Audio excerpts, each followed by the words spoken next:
You're probably thinking like, this girl is so dumb. Your AC's broken, you're in Philippine December, you're not in US December, why are you wearing a knit sweater? I will tell you, for aesthetics.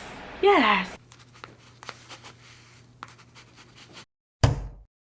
Hello there and welcome back to Cuckoo for Books. My name is Salva and today is my favorite video to make every year. Today I will be listing my top 10 most favorite books from 2019. This is the first time in 3 years I have a complete list of 10 and I'm so excited. I love doing these year-end wrap-up lists and I love watching other people do it. There are 10 books, 2 honorable mentions. Without further ado, here are my top 10 favorite books of 2019. Coming in at number 10, and I just wanted to get the obvious books out of the way because there are certain series that I love and I always review, so it'd be kind of boring to put that towards the end of the list because they're sort of a given. So coming in at number 10 would be Kingdom of... That is an upside down... Haha! Coming in at number 10 would be Kingdom of Ash by Sarah J. Maas. This is the 7th This is the 7th and final book in the Throne of Glass series. Throughout the Burr months, I've done nothing but read this because guess what? It's 984 pages. I wish I'd known that when I'd gotten into it because I then would not have saved it for the end of the year because you're trying to squeeze in as many reads as possible. The fact that it took me, I think, over 2 months to finish this book just took up so much of my time, but it was amazing. I loved it. I was telling my friends this is the most I've been invested in a series time-wise and like book length-wise. I've finished trilogies in the past, but I think it's been since Harry Potter that I've finished a series of 7. The ending was a great ending. I think all the characters got, if not their happy ending, then an ending that gave them justice. Because it's the 7th book, it's quite weird to talk about what the story is actually about, but the Throne of Glass series is a fantasy series and it follows an assassin named Selena Sardothian. Just saying those words, it seems so long ago. It doesn't even cover what Kingdom of Ash actually is, but without giving any spoilers away, that's what it's about. In the very first book, she enters a contest to be the king's champion, and from there she unravels all this political intrigue and magic and curses and that's all I can give away. So that is the first book to start us off this favorites of 2019 list. So I caved. There's a fan now. I couldn't. I went and found a fan. So excuse me for the noise. Coming in at number 9, again, would be another obvious book, and still I have not done the book review of it because responsible. It would be King of Scars by Leigh Bardugo, and actually, this is my favorite 2019 release. A lot of the books on this favorites list are backlist books, i.e. they've been published 2018 and further back. This is one of the 2 books that came out this year that I absolutely loved. This is the first book in the 3rd series of the Grishaverse by Leigh Bardugo, and if you don't know, it's gonna be made into a Netflix TV show, which I'm so excited for. They cast Ben Barnes as one of the leads and I'm just like, whew, I'm ready for that. So I was so excited for this return to the Grisha series. It not only picked up the story from 6 of Crows, which was the 2nd series, but also the story from the 1st series. This is gonna sound like mumbo jumbo to anyone who doesn't know what I'm talking about. It's a Russian royal fantasy version of Avatar: The Last Airbender where there are certain people called the Grisha who have magical powers rooted in nature, and I really loved how this book, King of Scars, delved into the mythology and the backstory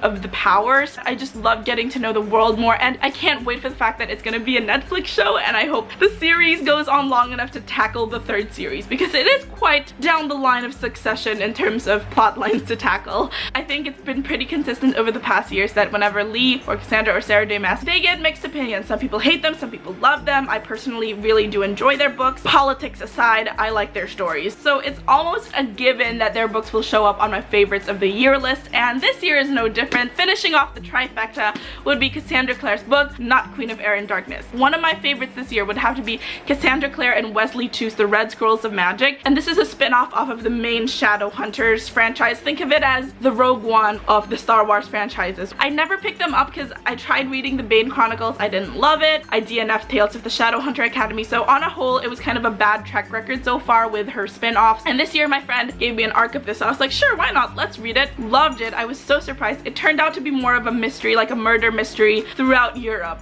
with magic. Can't really fault it for that, can ya? And I really enjoyed this. I think the universe owes us for giving us such bad adaptations. So the universe is like, here, have more books, and I am perfectly okay with that. Coming in at number 7 is a book I do not have a physical copy of, but it would be Girl Gone Viral by Arvind Amadi, and the blurb is completely accurate. It is The Social Network meets Black Mirror, and it's about a girl who somehow hacks her way into viral fame. What I realized reading it was that when the book said, oh, it deals with the pitfalls and the consequences of fame, it was less to do with the notoriety of fame and more of the who am I, what do I value even more. And to find that in a sci-fi book was very surprising, and honestly the only complaint I had is that I want a sequel. I want a freaking sequel. It was really such a cool world that Arvind Amadi built. All the sci-fi tech stuff aside, I love how it discussed as a famous person, if you go viral, you have all these temptations and all these opportunities, but sometimes they're not the bad things. It's you as a person. What do you value? Do you want to choose your friends and your family? Do you want to choose fame? Do you want to choose revenge? Do you want to choose answers? So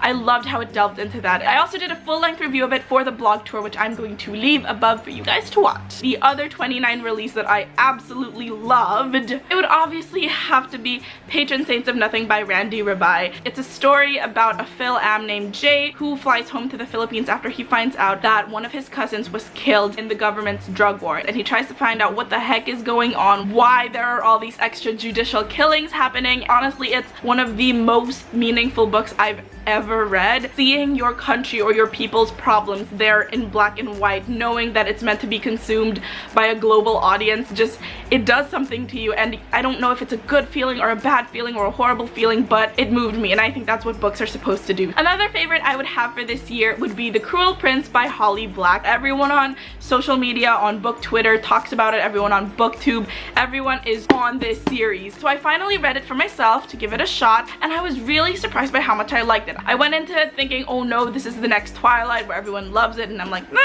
Why you like it is not why I like it, which makes me sound like such a wannabe hipster, but I know that a lot of people like it for the love story, but my favorite part about it is sort of the almost dorky world building. I say this in my review because I think it covers how I feel about this book. The protagonist rides around on a giant frog. You can't get less sexy than that. So I really loved it. It served for a good jumping off point to the sequel. I definitely do want to read the sequels, but when is the question. The next favorite book I have for this year would be Deception's Princess by Esther Freisner. I've loved her book since I was 13, and interestingly enough, yes, it's from the same series. It's called her Princesses of Myth series. She usually does duologies on historical or mythological princesses or royal women or leaders like Helen of Troy, Nefertiti. Now she's doing one of Maeve of Connaught. I hope I'm pronouncing that right. She's a mythological princess. I think she's mentioned in one of their ballads or one of their epics. She also did one on Himiko, who was like a female shaman in Japan. Her books, they are really slow paced. There's next to no action, but the atmosphere she builds in her writing just completely whisks you away. For a book that has next to no blockbustery action in it, you find yourself completely immersed in the world, and that's why this has got to be one of my favorite books. Coming in at number 8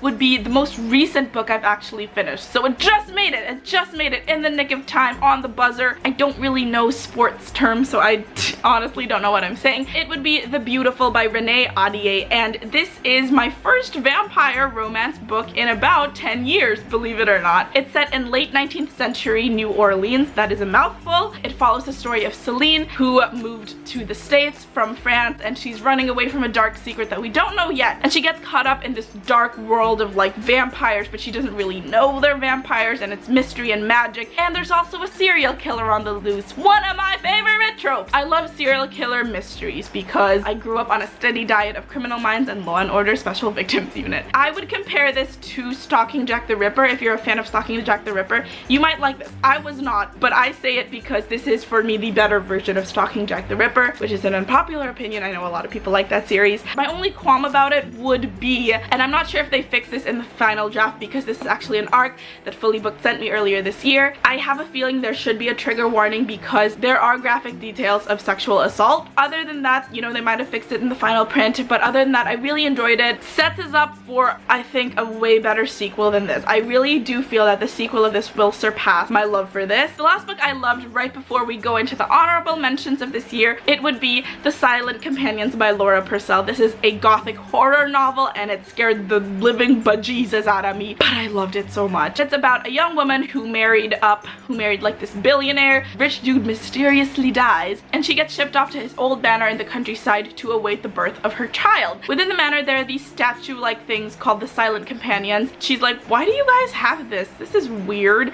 And she finds one that looks exactly like her. One day she finds the eyes moving, woo, following her, and the statue follows her wherever she goes. The book, despite it being quite thin, covers 3 time periods. One is the protagonist after this big incident. We don't know what it is. Something happened, she's in the hospital. We don't know why. The second timeline covers her just moving into the old manor, and the third timeline covers his ancestors, the people who first lived in that manor, who built it, and they might be the reason why all these horrors are taking place. It's such a short read that it just takes you on this like zoom roller coaster ride. It's not too dragged out that you're like, yeah, okay, but when will we find out why the ghosts are here? It's a very fast-paced horror novel, but at the same time, it doesn't feel too rushed, and the ending, it gave you the closure most horror movies don't, and yet still left things with an air of mystery and terror in you. So it was really good. It was one of my favorite books. I think if I had to pick a top 3, it would be The Silent Companions, Patron Saints of Nothing, and the last book that we're gonna talk about. So before I talk about my favorite book of 2019, I just wanted to have 2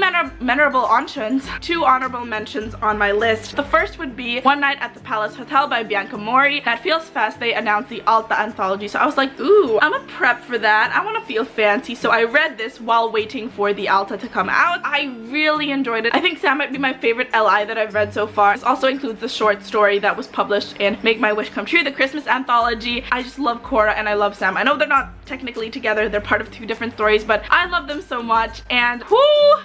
Them love scenes. It got me so hyped up for the Alta anthology. If you're not familiar with Romance Class, they're a local Filipino community who writes and publishes their books in English, and their stories revolve around Filipino protagonists, and a lot of them are set in Manila, which is the city I'm at. So I loved reading this and to just be like, yeah, totally, I understand what it's like to be stuck in Makati. So this would be my first honorable mention for 2019. The second and final honorable mention for 2019 would be The Song of Achilles by Madeline Miller. I did a review of this. Like I said, I love her writing. I love the poetry she has. Even when she's not technically writing poetry, it somehow seems like poetry because it's so freaking beautiful. But I guess the only reason why this is on my honorable list versus my permanent top 10 favorite list is because I thought it was a bit overrated. I loved it. I enjoyed it. I didn't think it was like, oh my god, so groundbreaking and amazing as everyone made it out to be. The Song of Achilles, from the point of view of Patroclus, it takes them from their childhood growing up all the way to the Trojan War and whatever happens there. If you know Greek mythology, then you know what happens there. Okay, so honorable mentions out of the way. My favorite book for 2019, and it's gonna sound ridiculous, and I will tell you why, friend. My favorite book of the year would be The Romanov Empress by C.W. Gortner. I said it sounds silly. Do you want to know why it's silly? It's the first book I read this year. The first book I finished this year turned out to be my favorite. So if I was really a track record kind of gal who only was into reading for the sake of judging and ranking books, I would have been like, this entire reading year was useless because my number 1 was the first book I read. But I'm not. I'm in it because I love reading. This follows the story of Dagmar of Denmark, who eventually grew up to be Empress Marie Feodorovna of Russia, aka Nicholas II's mother. C.W. Gortner, not a perfect author, but the way he writes, I just love it. He's one of my favorite historical fiction authors. You just have to learn and adjust to his little quirks and the way he writes. Other than that, I absolutely adore this book. A lot of the times Romanov historical fiction tells us about Anastasia. Maybe if we're lucky, tells us about a sister of Anastasia. Maybe if we're luckier, tells us about her mom. But we never ever step outside of the massacre that happened in 1917. Usually historical fiction books of the Romanovs end, and Anastasia and her family died.